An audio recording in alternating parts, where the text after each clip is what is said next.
Welcome back to this very special edition of New York, and there's something very special that we all did post shooting, and that was going to the Philadelphia Sports Club, which I forced everybody to go there. I got addicted for sure. Yeah, he got addicted, and Kabir got addicted, and She was left with no choice. I she came came once. for 2 seconds. I came once. I She did. walked in and walked out, and that was the end of Philadelphia Sports I Club. came that once proves and that they were she like, doesn't like are any you guys addictions. okay? Are you guys alright? And I was like, yeah, I'm great in the gym. And I went on that leg extension machine. I did like 5 times. I went, yeah, That was bye. the end See you of guys. That was the end of my gym experience in Philadelphia. Yeah. Then it was just Neil, Kabir, and me in the gym. Yeah, we spent a lot of time. Yeah, we in spent there. a lot of time. But then what we did together was the Japanese food. Yeah, sushi. Yeah. Sushi Yeah. food, yeah. That for me You was guys were always- on this fitness regime, all of you, in this extreme gym Yeah. and this diet food, and I realized that I was not on a fitness regime, and then I saw in the film, and I was like, okay, maybe I should have been on a fitness regime. In fact, Neil got so excited rounded. during the shoot that he said, John, I go back, I'm shooting jail, I'm going to take off all my clothes for jail. And then we suddenly see the news at the awards. What was the other thing? There was one time this movie had released. I can't remember the name, but I think it's all about women. So I dragged everyone to see it because, you know, being kind of the only girl with too many men around, I needed some, you know, That was the most woman power. traumatic experience So, of my life. so we went to see this movie, and at the end of the movie, actually, I think it was Me. who was it who pointed? You pointed out I that made an there's observation. no I no said men there's in the something movie. very strange about this Yeah. film because they don't seem to be, I haven't seen one man in this Yeah, film. there's not a whole film, Yeah. and it's about men. The film yeah, is it's about, about this men, group of yeah. women who are having problems with their husbands and with their Yeah. marriage. And at the end of the film, you realize that they have not shown one man. One in the man film. And the there was entire another film. strange thing that the theater that we were in Was had nobody but only men. yeah, that's true. And we were the only group of people who had one woman with Yeah, us. that is true. Okay. It was Very a strange. special area. Yeah. What was the name of that Japanese restaurant we used to go to every day Opposite the hotel. opposite the hotel? How can we forget Kabir? Genji. Genji. Genji. Genji. Okay, I have a question to ask. There's one scene in the movie where it's in Central Park, one of the most expensive, difficult locations I'm sure in the world, and it's kind of like a special scene, really cute scene between John and me. And I got that big mosquito bite on my forehead, and I'm allergic to things. If a mosquito bites me, it doesn't Bites? swell up, it goes like this. So I started freaking out and saying that I won't shoot, and you were so calm. Were you freaking out inside saying that I'm going to lose my location?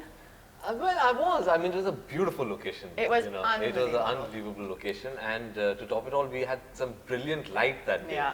This warm light coming. And I was on saying, the I wall. won't shoot, I look like an alien, I won't. But I somehow thought that it will go down, and we had time to shoot. And but of course, we also had a backup location in mind, which is not as spectacular, but it would have done the job. So I wasn't really freaking out, but I'm glad that allergy to bites went down. But I must speak about a very special incident. Kabir Khan is the coolest guy in the world. He doesn't get really upset. Raffled about anything. Nothing. Oh. Nothing. Even if, because Oh, I've I've been with him tried. in I know what he's Afghanistan, talking about. and you know things have been flying over our head, and he's the coolest guy. So, I mean, Kabir Khan can get upset, and I think the only time he's really got upset Road is rage. the road rage. Oh my God, that was something. And the action director of New Oh, York. I wasn't there. When I wasn't there, but I heard about it, and people were. We have two. Yeah. yeah, this we is have to the clarify. American American The actor. American action director. Not you know, Shyam. Mr. And Shyam. Kabir Khan is the coolest guy till something snaps, and when it snaps, Oh my God. that's it. I mean, even the I Taliban will promise run you, away from. I promise you, I thought Kabir is such a cool guy. I was scared of you. Yeah. Yeah, But that- you're right about him not getting stressed about anything. I remember the first day that I came onto the set, you guys had already been there for a week.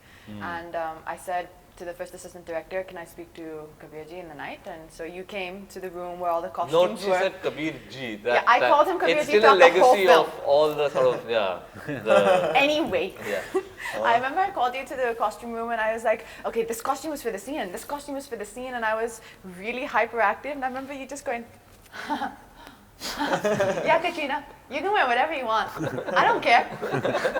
And I was like, okay. So nothing to stress about my clothes. What else can I stress about? And I needed something to stress, and you just wouldn't let me stress about Katrina, I anything. must tell you something else also, that when you came on the set, our DOP, our director of photography, Asim Mishra, who incidentally has shot New York brilliantly. I mean, he's as much a hero of the film as the background music is and as Kabir is. When you came on the Yes, I set, you know. said, "Hey, Asim, I'm not being lit up well. You're not lighting me well. I'm not looking good." And Asim got all Just to wear flustered. lights. Poor guy. Yeah, No, but no, the seriously, lights. it's like It's anyway so so very- small, it became like that small. And you know what? And I must tell you what Kabir did. I said, "Kabir, there's an issue here." Kabir said, don't worry, I'll sort it out." And he went to the assist, and Kabir increased the exposure on the assist. So it all became brighter. And then Katrina came in and he's saying, "Hey, Asim, this is looking nice." And Kabir said, "Haan, ho gaya. Abhi Asim, tension mat le." You actually did There that. was there was a setting on the video assist called the Katrina setting. The moment Katrina would come on set, I They would would change the settings so everyone looked white and I shiny would and bright. tell And I think much the better. camera attendant put it onto the Katrina Well, I had a lot setting. of grief too. And the other thing we did was, which we started calling them the light placebos, is I told Asim, you know, Katrina's getting stressed about less lights over here, so he would line up some 7, 8 lights, some 200 meters away, line them up and put them on. So it looked like, wow, that light never reached where she was standing. But it looked nice and bright and said, Hey, okay. come on, guys. the other problem I'm used to was commercial Neil. films. I'm used to looking, you know. I think, but she was happy Lit up. in the scenes that I was with her because I acted like a reflector for Reflector. her. Yeah, he did. Asim was saying, "We have to tone Neil down. We have to tone Neil down. He's too white. He's too white." Actually, I would call him to the monitor and I'd say, Asimji, 1 second. Why is Neil looking so bright and shiny and I'm looking so dull and like, you know, like not lit, shadowy? He'd say, Katrina, it's because Neil is bright and shiny and No, but you know what you're you not so bright You know and what you'd shiny. also say? You'd say that Neil's looking so white. Look at John and me. We're both looking Yeah. ugly. And I was like, what did I do in this whole thing? Ma'am, I've been good. So the moral of the story is that Neil looks fair and shiny in the film, and I look well the way I look, not lit up. But New York looks fab, and I think more Yeah. importantly, everyone looks real. Yeah. Yeah. That's, I think that's what you kept Asim trying to has tell done me. a great job. It's, He it's is, sort of, definitely. everything looks real and yet not subdued. It still looks, you know, nice and bright and larger The than city life. looks larger than life, Yeah. which I think for me New York is, but the people who is, I mean, all of us look like real people. Yeah. They're not kind of filmy characters that you're intimidated by. You know, can but feel, you one can touch really them. nice thing about New York is that you haven't like really tried to beat it in people's head that see these are locations. Yeah. Yes. You know, and that's what is I think what's making it The look best thing. even more beautiful. It's the reason But why that is the people, best thing that you're people saying. why But you know, Locations guys, are not locations. guys, there's so much that we can speak about New York, but I think it's up to the audience to actually decide what this film holds for them. We were so excited making this film. We made, I think we've all made a great film, and we've worked so hard on it. So thank you so much for bearing with us on this program. And Yeah, we hope We've just you spoken about our- understood what we And I said. must say, the film is much better than what we did over here. Yeah, Yeah, much sorry. better. Thank you so much. Bye.